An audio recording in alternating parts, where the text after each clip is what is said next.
Joining me in the studio is Dr. Sabu George, a medical doctor and member of the Board of Directors, Medical Aid for Africa. It's good to have you join me right now. Pleasure. Thank you. Right, make us understand. There has been a lot of advocacy, a lot of campaigns and different programs towards creating awareness against malaria and even hypertension. How much impact has that had on the effort to reducing malaria? Well, I'm not really sure how much impact it has had. I think there's been a lot of success in some states. Like if you look at Akwa Ibom and Cross River, my good friend Dr. Iam Ugot was one of the principal characters in reducing the prevalence of malaria there, mainly by using mosquito nets that were donated by NGOs.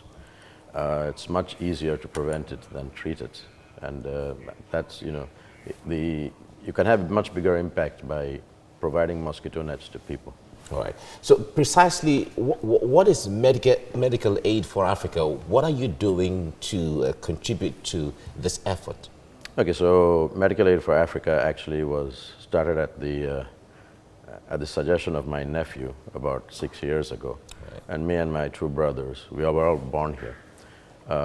We started it then. 4 years ago, I came alone to Ijora Badia, where one of my colleagues from med school in Jos is the current CEO of SET PLC and National Sports Lottery Foundation, Dr. Odlami Koladaisi. So he and one of his colleagues from Igbobi College, Mr. Olumide Olayomi, he was the sole administrator there. That's how this started off.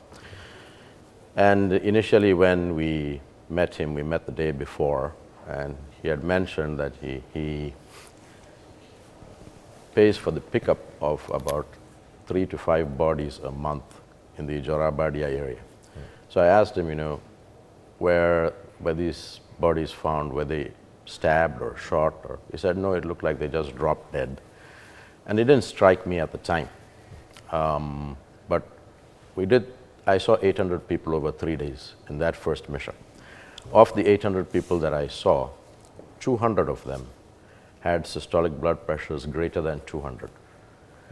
And so it now occurred to me that the reason the people are dropping dead is probably from either massive strokes or heart attacks. And so our focus has really been on trying to raise awareness for the prevention, early detection, treatment of hypertension. And that's been our main focus. So we buy drugs here, distribute drugs here, but more importantly, educating the patients that you can buy 2 antihypertensive drugs here in Nigeria. We buy the drugs here, we show them this was made in Nigeria. 2 of them, a month's supply is 1,500 to 2,000 naira. So we empower them that this is affordable. So is this activity found within the southern part of the country, or maybe around Lagos area, or where? So we started off in Ijora Badia. The first 2 were in Ijora Badia. The one last year was in Ibadan, where there's actually an excellent model that can be reproduced. It was actually set up by the former First Lady of Oyo State, Mrs. Ajumobi. It's called the Access to Basic Care Foundation. And what they do is they empower the nurses and the community centers to screen. And then they give the patients a book, small book with a pen. They write their blood pressures each time they come. They write the drugs that they can. And the patients, some of them may not even be able to speak a word of English, but they can tell you, I'm on amlodipine 10 milligrams and lisinopril 10 milligrams. Now, of the 1,000 patients or so we saw in Ibadan last year, we didn't need to distribute any free drugs, even though we got them there, because they were all adequately controlled based on the efforts of that First Lady. That model needs to be reproduced all around Nigeria. Okay. Yeah. Well, we'll look forward to greater days ahead in what you're doing. Thank you so much, Dr. Sabu George, for joining us. Thank you. Right. Joining me in the studio is Sabu George, a medical doctor and member of the Board of Directors, Medical Aid for Africa. Thank you for joining us on TVC Breakfast. Pleasure. Now, before we go to the interventions by the well, your organization. Let's start with understanding the symptoms, because some persons you hear just drop dead, and certain persons perhaps just go to the hospital and are told, you know what, your blood pressure is high. And we don't even have the culture of just walking into hospitals to check our blood pressure. What are the symptoms to take note of? So unfortunately, hypertension is a silent killer. So there are no typical symptoms. Some people, the rarity, may have early morning headaches. Some people may get nosebleeds when the blood pressure gets very high.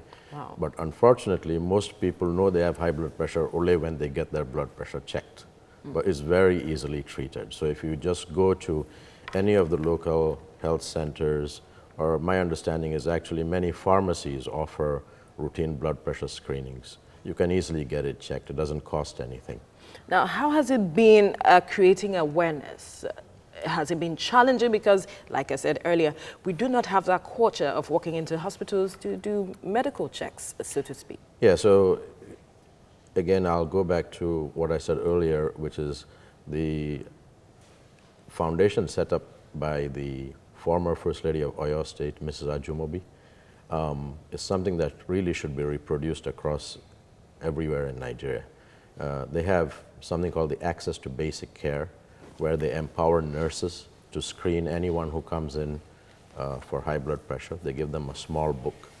They tell them that, you know, the disease is not like malaria, which is a common misconception, that once you treat it for 30 days with drugs, there's no need to take the medicines anymore. That is a frequent challenge that I've come across. So a lot of what our foundation does is actually just educating the people to create awareness in them that once you start taking the medicines and controlling the blood pressure, the treatment is for the rest of that person's life. It's not for 1 or 2 days or 1 week or 2 weeks. So it's for the rest of the person's life. So Mrs. Ajumobi has actually had a system where they empower the nurses screen, they give the patients a small book, they give them the initial month's supply of drugs. They tell them that you can get 2 drugs in the local pharmacies made in Nigeria, very effective, for 1,500 to 2,000 naira, which is affordable for most people.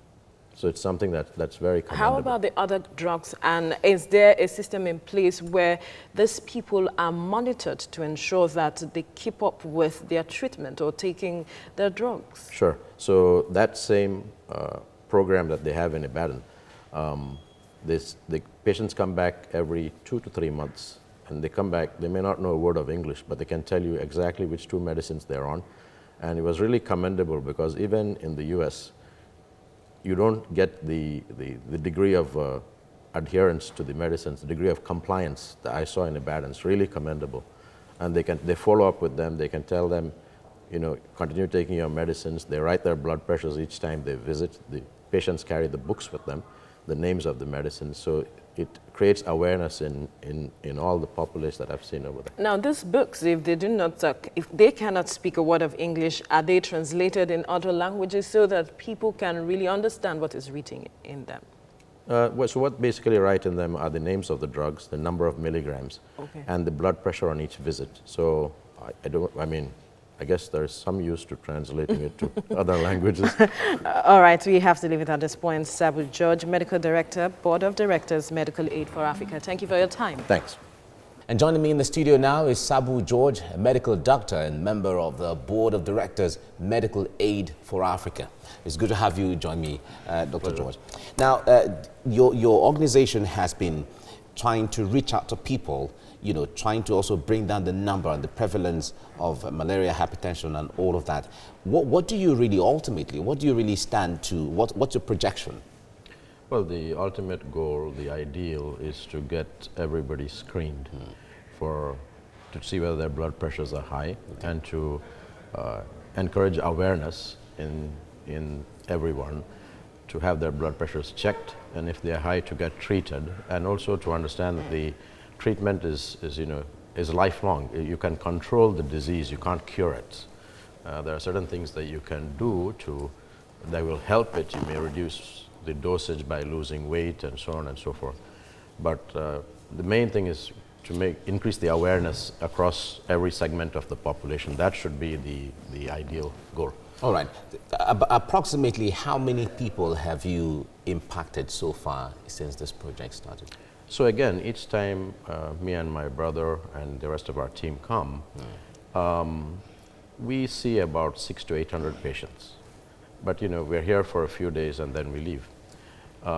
But again, I can't overemphasize the importance of our last visit to Ibadan and seeing what the former First Lady, Ms. Ajumobi, has done there. That model, if it can be replicated all across Nigeria, that will do a lot, particularly for the poorest of the poor. Give them access, show them how to take the medicines, what medicines to take, how to keep a track of their blood pressures and so on. You can impact longevity in a big way. What would it cost the people to get this treatment and screenings and diagnosis and all of that? Well, to get screened basically doesn't cost anything. If you go to any of the local health centers, I don't know what the cost is for a patient to go there, but I'm sure it's not much because it's really the poorest of the poor that go there. They check their blood pressures. If they are high, they can tell them what medicines to take. One of the biggest things that you can impact with regards to awareness is how cheap the medicines actually are to the patients, so that know that, okay, this thing does not cost 1,500 naira for 2 drugs for a month or 2,000 naira for a month. To keep a person alive and well is not a big price to pay. All right, for your medical aid for Africa, what likely challenges do you face on the field as you go about? Well, it takes a lot of people. To pull off each of these missions, it probably takes about 100 to 200 people. Wow. Yeah, either directly or indirectly each time. When we kicked off the mission this time, the wife of the current Lagos State Governor, Mrs. Sanwo-Olu, kicked it off. That's a very good thing. It's, she tries to reach a lot of people as well. So a lot can be done by just information, dissipation of information to the general public as a whole. All right. For the year 2019, is there a special project you have to achieve this year? Well, so we want to now open our website in the US. It's been open, but we want to open it to accept donations. We are a non-for-profit, and we're one of the few non-for-profits where 100% of what you donate goes directly to buying medicines and giving them. Every person that comes for these missions has to pay their own way. So we don't use any money for administration. Talk to us about partnerships. Are you partnering other agencies like you into the project? So we are, and we partner actually. Our local partners on the ground are the National Sports Lottery Foundation and SET PLC, the 2 companies together. They're headed by my colleague from med school, Dr. Odolami Koladaisi. And there was also another organization we partnered with this time, which is I can't remember the name exactly, but it was a local organization. They provide logistics on the ground, and they reach the segment of the population that convinces them to come for these events. Dr. Sabu George, thank you so much for coming on the program, and we wish you well in your assignment as well. Thank you. Thank you.